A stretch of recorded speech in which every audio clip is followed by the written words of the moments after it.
Full Moon sale ಬೆಳಗ್ಗೆ 9 ಗಂಟೆಯಿಂದ ರಾತ್ರಿ 12 ಗಂಟೆವರೆಗೆ ಆಗಸ್ಟ್ 28 ಒಂದು ದಿನಕ್ಕೆ ಮಾತ್ರ.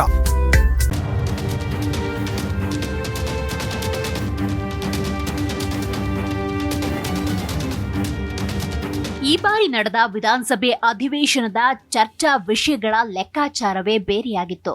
ಆದ್ರೆ ನಡೆದದ್ದೇ ಬೇರೆ. 8 ದಿನವೂ ವಾಲ್ಮೀಕಿ ಹಗರಣ ವಿಚಾರವೇ ಸದ್ದಾಯಿತೆ ಹೊರತು ರೈತರ ಪರವಾದ ಬಿಡದಿ ಯೋಜನೆ ವಿರುದ್ಧವಾಗಲಿ, ನೈಸ್ ರಸ್ತೆ ಅಕ್ರಮದ ಬಗ್ಗೆಯಾಗಲಿ ಮಾತನಾಡಿ ಸಿಎಂ ಅನ್ನ ಇಕ್ಕಟ್ಟಿಗೆ ಸಿಲುಕಿಸುವಂತೆ ಮಾಡಿಲ್ಲ. ಇದರ ಹಿಂದಿನ ಕಾರಣ ಏನು? ಯತ್ನಾಳ್ ಹೇಳಿದ ಆ ಮಾತು ನಿಜವೇ? ವಿಧಾನಮಂಡಲ ಅಧಿವೇಶನದಲ್ಲಿ ವಾಲ್ಮೀಕಿ ಹಗರಣಕ್ಕೆ ಸಂಬಂಧಪಟ್ಟಂತೆ ಸಚಿವ ಬಿ ನಾಗೇಂದ್ರ ರಾಜೀನಾಮೆಗೆ ಆಗ್ರಹಿಸಿ ಬಿಜೆಪಿ ಮತ್ತು ಜೆಡಿಎಸ್ ಹೋರಾಟ ನಡೆಸುವ ಮೂಲಕ ಗಮನ ಸೆಳೆದರು. 8 ದಿನಗಳ ಕಾಲ ನಡೆದ ಅಧಿವೇಶನದಲ್ಲಿ ವಾಲ್ಮೀಕಿ ಹಗರಣ 1 ಪಾಯಿಂಟ್ ಅಜೆಂಡಾ ಇಟ್ಟುಕೊಂಡು ವಿಪಕ್ಷಗಳ ಹೋರಾಟ ನಡೆಯಿತು. ಪರಿಣಾಮ ಸಾಕಷ್ಟು ನಿರೀಕ್ಷೆ ಇದ್ದ ಬಿಡದಿ ಟೌನ್ಶಿಪ್ ಹಾಗೂ ನೈಸ್ ರಸ್ತೆ ವಿವಾದ ಚರ್ಚೆಗೆ ಬರಲೇ ಇಲ್ಲ. ವಿಪಕ್ಷಗಳ ಈ ನಡೆ ಇದೀಗ ಸಾಕಷ್ಟು ಅನುಮಾನಗಳಿಗೆ ಎಡೆ ಮಾಡಿಕೊಟ್ಟಿದೆ. ಈ ಬಾರಿಯ ಅಧಿವೇಶನದಲ್ಲಿ ವಾಲ್ಮೀಕಿ ಹಗರಣ, ಬಿಡದಿ ಟೌನ್ಶಿಪ್, ನೈಸ್ ವಿಚಾರ ಚರ್ಚೆಗೆ ಬರುವ ನಿರೀಕ್ಷೆ ಇತ್ತು. ಸಹಜವಾಗಿ ಎಲ್ಲ ಅಧಿವೇಶನಗಳಲ್ಲಿ ಒಂದೊಂದು ವಿಚಾರವನ್ನ ಮುಂದಿಟ್ಟುಕೊಂಡು ಬಿಜೆಪಿ ಹಾಗೂ ಜೆಡಿಎಸ್ ಹೋರಾಟ ನಡೆಸ್ತಾ ಇತ್ತು. ಒಂದು ವೇಳೆ ಹಾಗಾಗಿದ್ದಲ್ಲಿ ಮುಖ್ಯಮಂತ್ರಿ ಡಿಕೆ ಶಿವಕುಮಾರ್ ಬಿಡದಿ ಮತ್ತು ನೈಸ್ ವಿಚಾರವಾಗಿ ವಿಪಕ್ಷಗಳ ಬಾಣ ಎದುರಿಸಬೇಕಾದ ಸನ್ನಿವೇಶ ನಿರ್ಮಾಣವಾಗ್ತಾ ಇತ್ತು. ಆದರೆ ವಿಪಕ್ಷಗಳು ಭಿನ್ನ ದಾರಿಯನ್ನ ಹುಡುಕಿಕೊಂಡವು.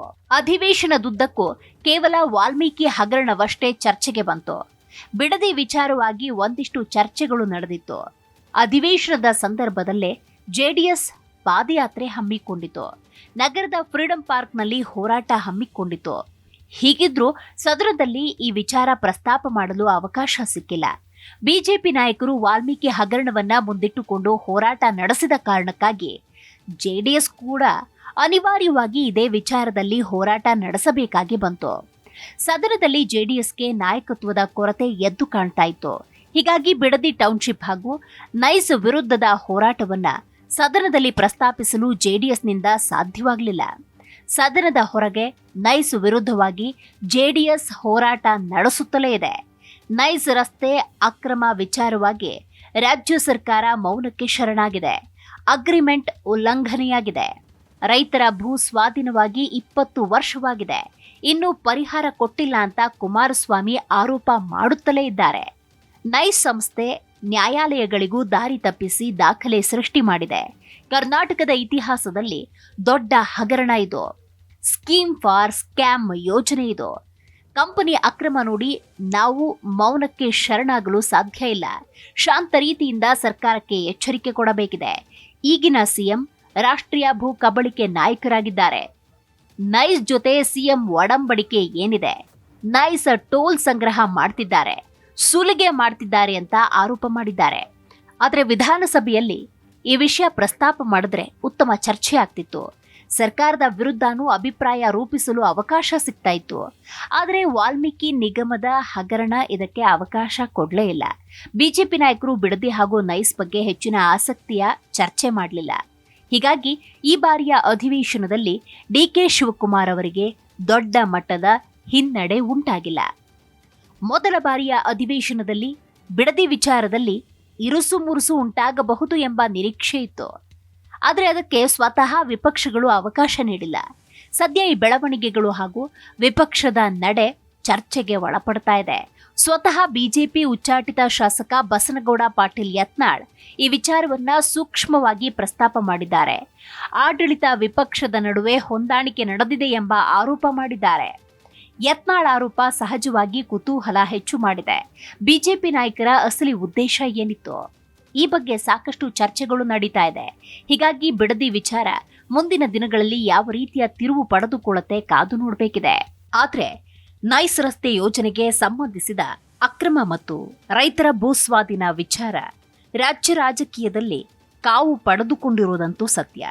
ನೈಸ್ ಯೋಜನೆಗೆ ಸಂಬಂಧಪಟ್ಟಂತೆ ರಾಜ್ಯ ಸರ್ಕಾರ ಮೌನಕ್ಕೆ ಶರಣಾಗಿದೆ ಎಂದು ಆರೋಪಿಸಿರುವ ಕೇಂದ್ರ ಸಚಿವ ಹಾಗೂ ಜೆಡಿಎಸ್ ನಾಯಕ ಎಚ್.ಡಿ. ಕುಮಾರಸ್ವಾಮಿ ರೈತರ ಭೂಮಿ ಸ್ವಾಧೀನಪಡಿಸಿಕೊಂಡು ಹಲವು ವರ್ಷಗಳಾದರೂ ಪರಿಹಾರ ನೀಡಿಲ್ಲ ಎಂದು ವಾಗ್ದಾಳಿ ನಡೆಸಿದ್ದಾರೆ.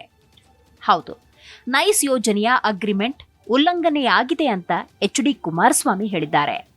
ಈ ವಿಚಾರದಲ್ಲಿ ನ್ಯಾಯಾಲಯವು ಸರ್ಕಾರಕ್ಕೆ ಎಚ್ಚರಿಕೆ ನೀಡಿದೆ ಅಂತ ಹೇಳಿರುವ ಎಚ್.ಡಿ. ಕುಮಾರಸ್ವಾಮಿ ಯೋಜನೆಗೆ ಸಂಬಂಧಪಟ್ಟ ದಾಖಲೆಗಳ ಬಗ್ಗೆ ಗಂಭೀರ ಆರೋಪ ಮಾಡಿದ್ದಾರೆ. ನೈಸ್ ಯೋಜನೆಗಾಗಿ ರೈತರ ಭೂಮಿಯನ್ನ ಸ್ವಾಧೀನಪಡಿಸಿಕೊಂಡು ಸುಮಾರು 20 ವರ್ಷಗಳಾಗಿವೆ. ಆದರೆ ಇನ್ನೂ ಕೆಲವು ರೈತರಿಗೆ ಸೂಕ್ತ ಪರಿಹಾರ ದೊರೆತಿಲ್ಲ ಅಂತ ಕುಮಾರಸ್ವಾಮಿ ಆರೋಪ ಮಾಡಿದ್ದಾರೆ. ರೈತರ ಜಮೀನು ಪಡೆದುಕೊಂಡು ಯೋಜನೆ ಹೆಸರಿನಲ್ಲಿ ಅಭಿವೃದ್ಧಿ ಕಾರ್ಯ ನಡೆಸಬೇಕಾಗಿತ್ತು. ಆದರೆ ಒಪ್ಪಂದದ ನಿಯಮಗಳನ್ನು ಉಲ್ಲಂಘಿಸಲಾಗಿದೆ ಅನ್ನುವುದು ಜೆಡಿಎಸ್ನ ಆರೋಪ. ಈ ವಿಚಾರದಲ್ಲಿ ರೈತರ ಹಿತಾಸಕ್ತಿಯನ್ನ ರಕ್ಷಿಸಲು ಸರ್ಕಾರ ಮುಂದಾಗಬೇಕೆಂದು ಒತ್ತಾಯಿಸಿದ್ದಾರೆ. ನೈಸ್ ಸಂಸ್ಥೆಯ ವಿರುದ್ಧದ ಆರೋಪಗಳ ಕುರಿತು ಕಾನೂನುಬದ್ಧವಾಗಿ ತನಿಖೆ ನಡೆಸಿ ರೈತರಿಗೆ ನ್ಯಾಯ ಒದಗಿಸಬೇಕು ಅನ್ನೋದು ಜೆಡಿಎಸ್ನ ಪ್ರಮುಖ ಬೇಡಿಕೆಯಾಗಿದೆ. ರೈತರಿಗೆ ನ್ಯಾಯ ಕೊಡಿಸುವ ಜೆಡಿಎಸ್ನ ಉದ್ದೇಶ ಸದನದಲ್ಲಿ ಪ್ರಸ್ತಾಪವಾಗಬೇಕಿತ್ತು. ಆದರೆ ನಾಗೇಂದ್ರ ರಾಜೀನಾಮೆ ಅನ್ನೋ ಬಿಜೆಪಿಯ ಅಸ್ತ್ರ ಜೆಡಿಎಸ್ನ ಆಶಯಕ್ಕೂ ತಣ್ಣೀರೆರಚಿದೆ.